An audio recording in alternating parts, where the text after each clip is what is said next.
we're grateful for the huge amount of support we've had over the last 18 months, and without you, we couldn't do it. So it's wonderful to see you, and great that to have your support.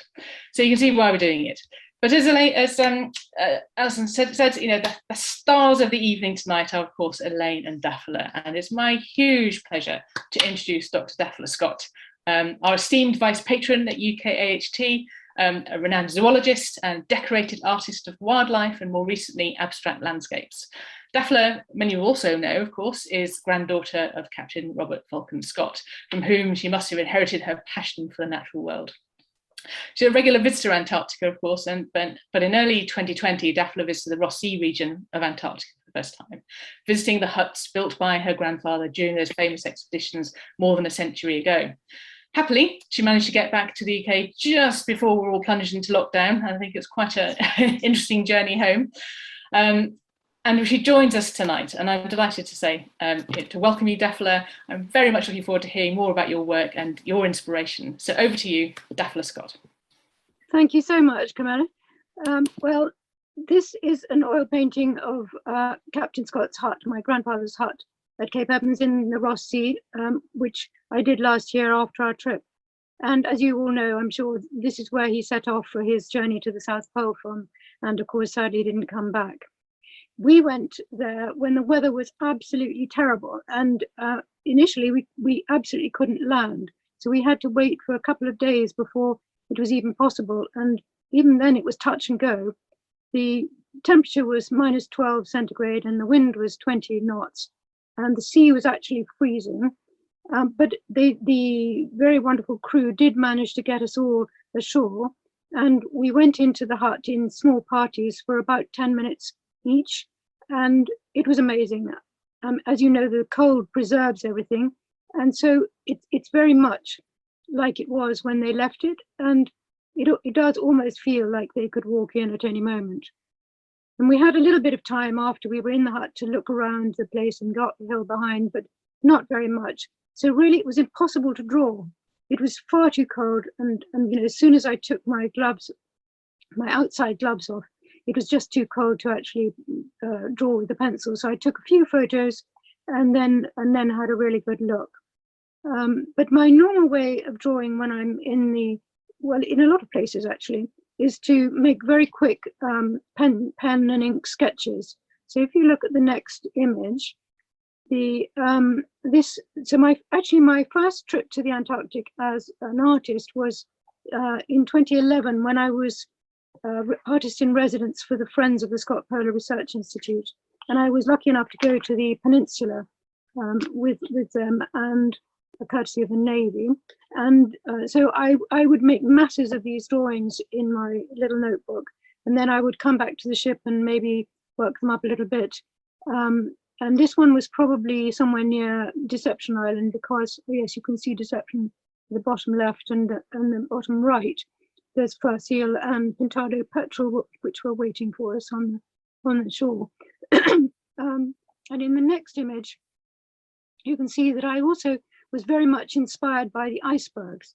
Icebergs are so amazing because they can be so many different shapes and so many different sizes and colors, and they're just incredible. So I made lots and lots of drawings of different icebergs and a bit of the birds too.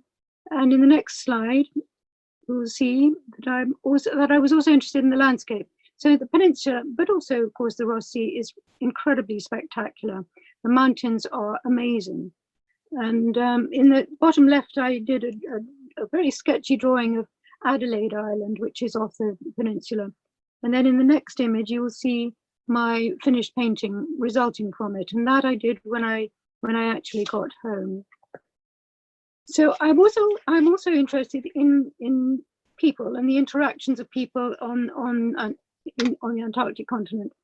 And so in the next image, you will see a lot of drawings of people meeting up at scientific bases. So when I was down with the Navy, I was able to visit several scientific places and watch the people and look at their collaborations over science.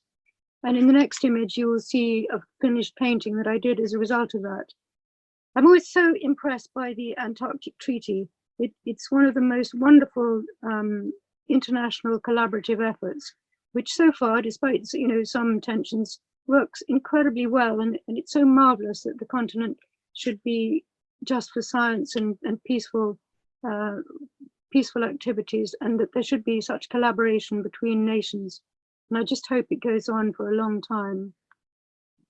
But I was also interested in wildlife. So in the next image, you will see that I had a wonderful day at Port Lockroy, where I was in the middle of the Gentoo penguin colony, and able to just sit there and draw them.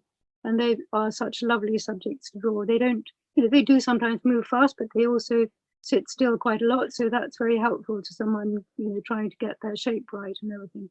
So lots of drawings of them. And then in the next slide, you will see that I also was able to go to a chinstrap penguin colony. That was at Gourlay on Sydney Island, which is in the South Orkneys. And once again, it was just so lovely to sit down and draw them. So I sat for 2 hours until I was so cold that I had to go back to the hut, where there was a hut, and I could warm up a little bit. And then I spent another 2 hours sitting there, and they're just so lovely. If you sit down, they come a little bit closer, and then they just get on with their own thing. So it was really, really lovely. So then if we go on to the next thing, I mostly did the drawings, but I also did some watercolors. This is a diary watercolor of Desolation Island, which was one of the first islands we came to. And then in the next one, you'll see that I did in a written diary, I had pages where I just did watercolors. It wasn't watercolor paper, but it didn't take very well. But anyway, so you've got Deception Island on the left, and then you've got Bruce Island and Many Island on the right. And the amazing thing about the Antarctic, of course, is the elements and the wind and the sky, and the colors are so wonderful. There's just never ending inspiration. So in the next image, you'll see a few more. There's a couple more from my diary. The first iceberg we saw, and Pintado petrels. And then in the following one, you'll see about one of the very few images that I did directly from nature. So I had a very good cabin when I was with the Navy, because I borrowed the first officer's cabin, which was really large. And so I could look out the window and actually draw from it. So this is a pastel done directly from the window. So that was quite good. I did some oils when I was there, but I didn't do a lot. I was a bit afraid of damaging the furniture because it was such a beautiful cabin. And I did a bit of palette knife oil, but not a lot. Okay, in the next slide, I go on to the next to our Ross Sea trip, which was last February. And here, once again, I did my drawings in my little notebook. And here are some albatrosses and Antarctic petrels, and we saw quite a number of whales, and there it shows the difference in fluke pattern of different whales. So in the next image, I did some watercolors as well. And then if we go on, these are more images, and you can see that I've used these images to paint from because I've used them quite a lot, and so they've got covered in oil paint as my brush sent spray flying. And then if we go on, I was very much interested in the way that the sea froze, because when it first freezes, as I'm sure many of you know, it goes greasy and it looks really strange, and all the big waves sort of die back and it becomes a bit oily. And then gradually the little tiny circles of ice get bigger and bigger, and they make pancakes, and then the pancakes get bigger and bigger, and they get raised edges, and then eventually, of course, they coalesce. But I thought this was really fascinating, because I'd never actually seen the whole process from start to finish, so it was very exciting. And then in the next image, I think we have a watercolor version, and on the left, they're just developing, and then gradually they get bigger, and they're very beautiful things, the pancakes. So I did a number of watercolors on the Ross Sea trip, and in the next couple of images, I think we've got a couple more. So if you go on to the next image, you will see, I hope you will see, oh, so the icebergs as well. Well, I can't stop drawing icebergs, they're so amazing. So these are just just a selection of watercolors of icebergs. But then somewhere a bit further on, there's a watercolor of, yes. So here, so on the bottom right, there's grease ice and then open water. And then on the left, there's, there's more ice. And then there's, anyway, different scenarios.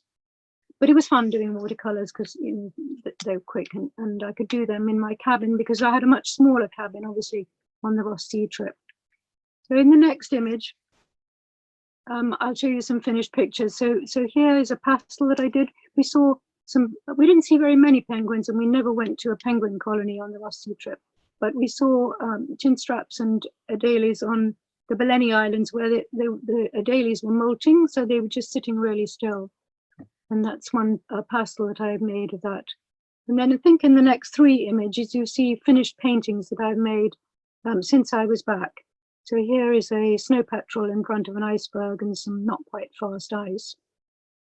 And then in the next one, you'll see these are the Transantarctic Mountains. So a lot of the time we were in McMurdo Sound, we had this wonderful vista of mountains on the western shore, and the sun would play over them when the sun did come out, which was not very often. And so this is an image of that, again done from my little sketches. And the next one is similarly here, just the sun and the amazing blue shadows that are cast because the sky, if the sun's out, the sky is blue, and the snow and ice reflect the wonderful blue. And then finally, a last iceberg, because I can't resist iceberg. And the Antarctic is awesome. So, I mean, I hope that it will go on being the pristine place that it is now. And I'm full of admiration for the work that both the UK Antarctic Heritage Trust and the South Georgia Heritage Trust do in restoring the historic artifacts there, because it's really wonderful and it's incredibly inspiring to see. So I'm happy to donate a small watercolor, which is in the next slide, which was of the hut that Captain Scott, my grandfather, made at Hut Point, which I did when I came back from the Antarctic. And I hope you will all support the auction because it's all in a very good cause. Thank you very much. Thank you so much for that, Dafila. Fantastic, and what beautiful drawings and paintings, and just so interesting to hear about how they came about as well. Now I'm really delighted to introduce another artist, Professor Elaine Shemilt, who's one of the founders of the South Georgia Heritage Trust and one of its vice chairs. As an artist, Elaine's work has been inspired by her ongoing connection and love of the island of South Georgia, and has been exhibited internationally at the Tate Modern, Hayward Gallery, Macro Roma, and at Casa Goldoni Museum in Venice. So Elaine's going to tell us a little bit now about her printmaking inspired by South Georgia, and to mention the pieces that she has kindly donated to the auction. I'll just bring up presentation.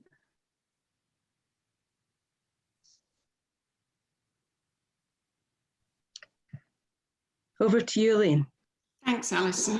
Well, good evening. I'm going to talk to you just for a few minutes about the way I work as an artist and my involvement with the subantarctic island of South Georgia. Next, Alison.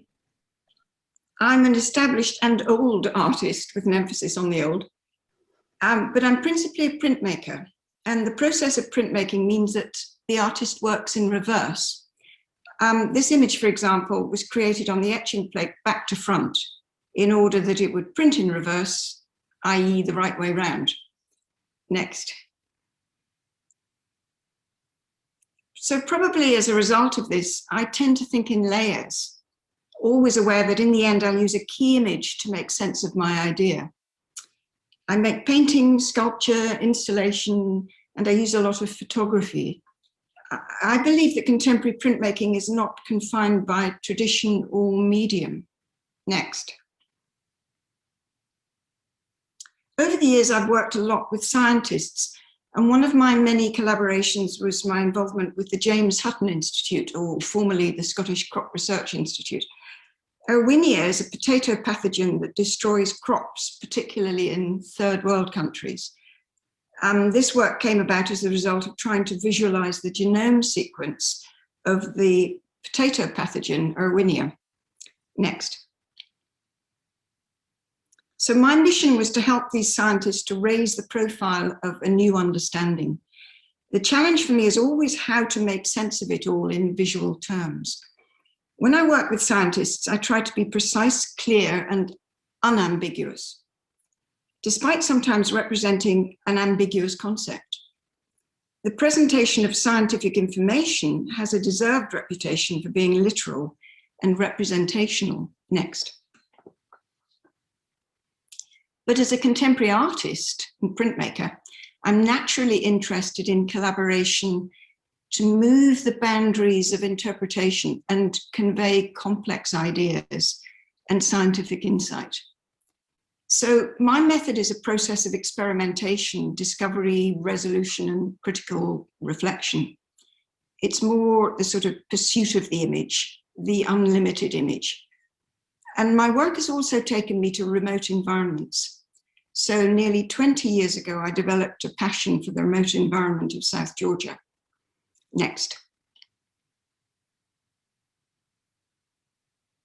This actually came about because in 2001, I received a commission from the military to undertake a series of artworks in the Falkland Islands.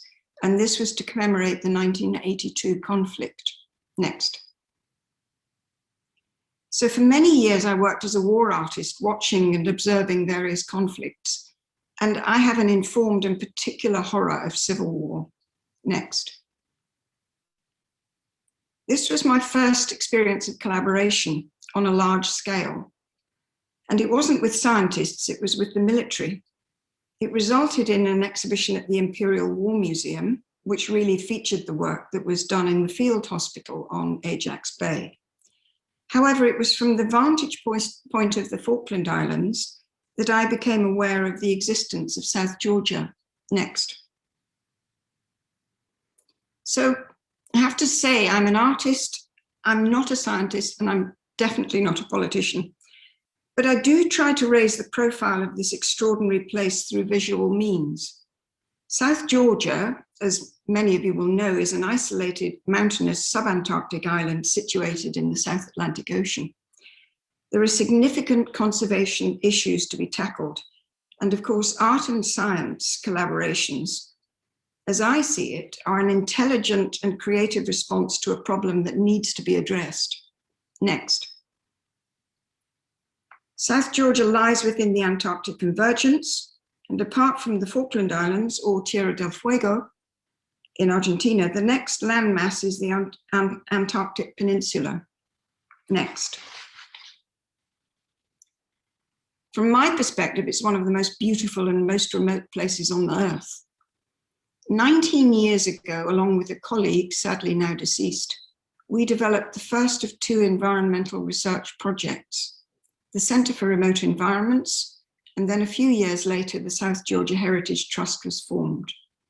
Next. I have a particular interest in the relationship between art and the environment. But as an artist, I feel that I've got to go further than descriptions. I actively engage in the environmental management of the island. And obviously through my work, I make a very personal interpretation of why I'm drawn to South Georgia. Next. Some of the very early, I'm in awe of the remoteness of the rest of this island and its otherwise complete lack of visual interference or man-made infrastructure.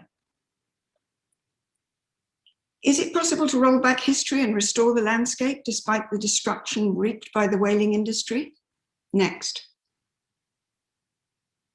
Some of the very early work involved hanging out of the side of a helicopter taking photographs, which were then used in government briefing videos and various websites.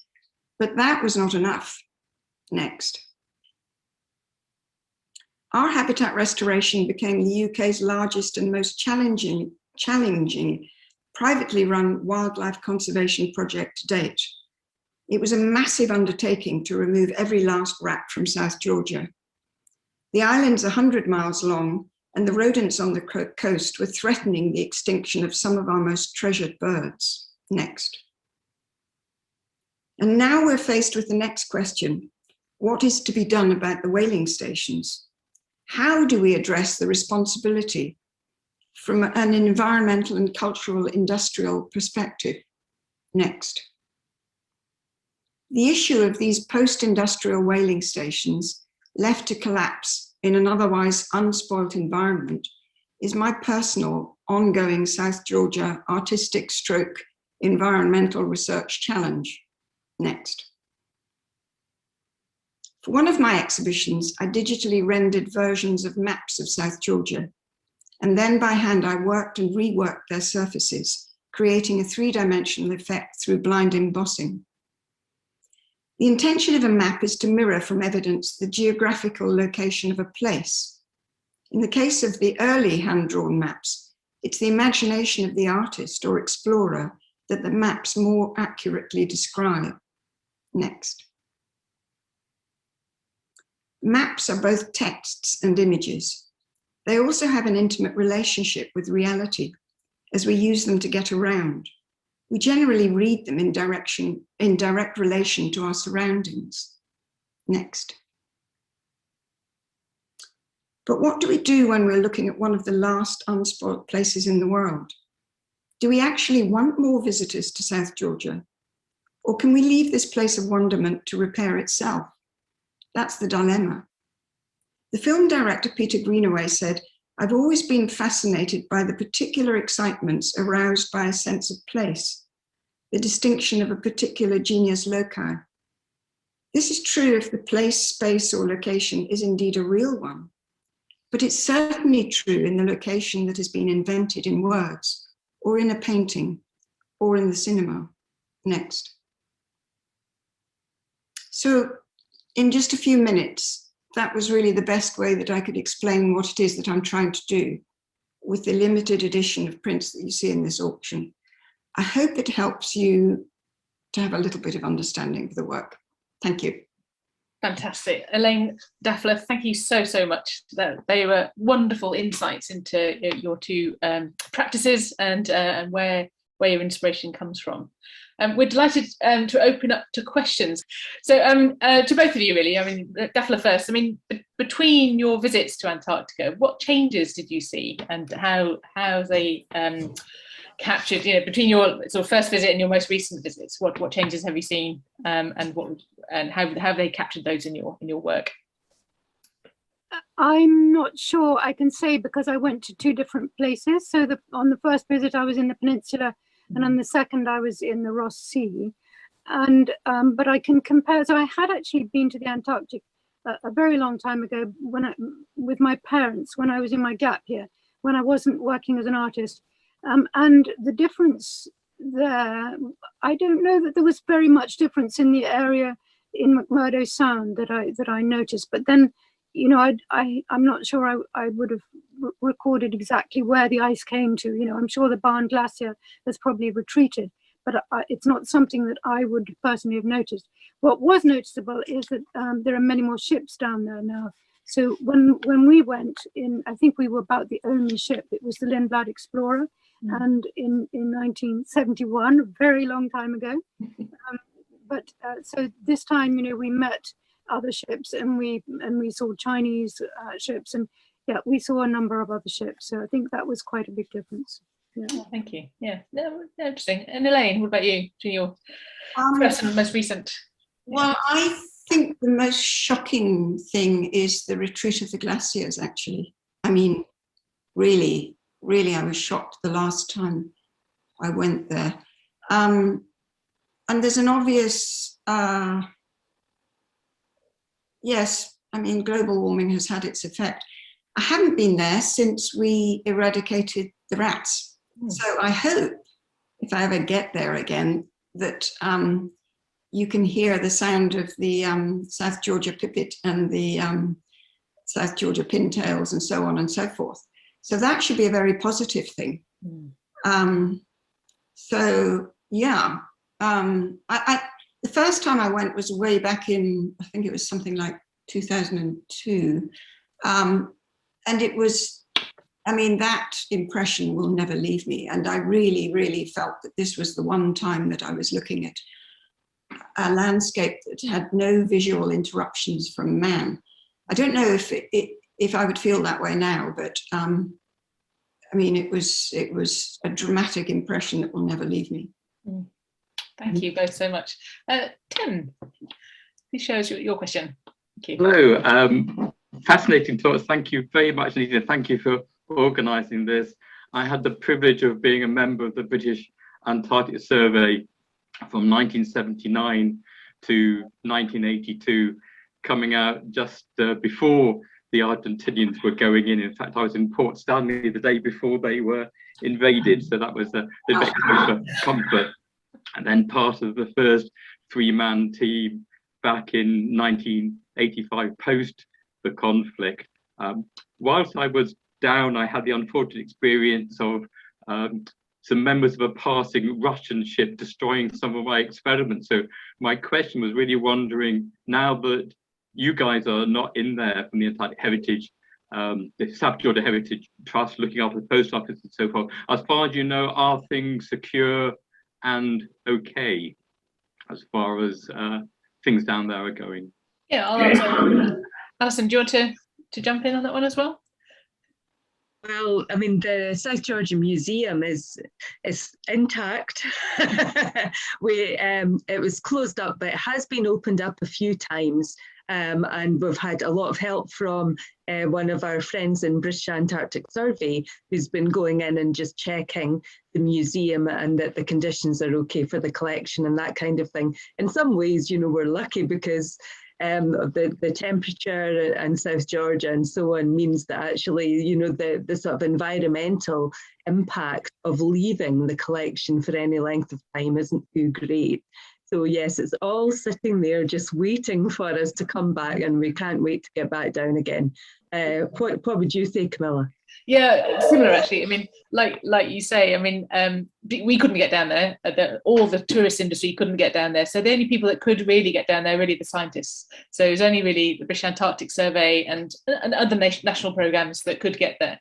And like you, Alison, we have good relationships with BAS and actually other programs, the Ukrainian program and Chilean and others, the Turkish program as well. So we have spies on the ground who were willing and able and keen to help by just going down and visiting the sites if they could, documenting what they saw, took some photographs in organised fashion for us and sent those back to us, sent us reports on the condition of the buildings. So we're really lucky to be able to have some eyes on the ground just to report on anything that might be amiss.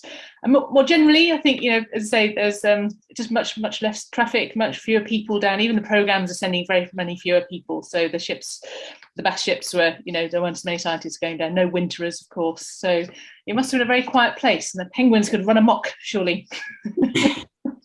Elephant feels more like.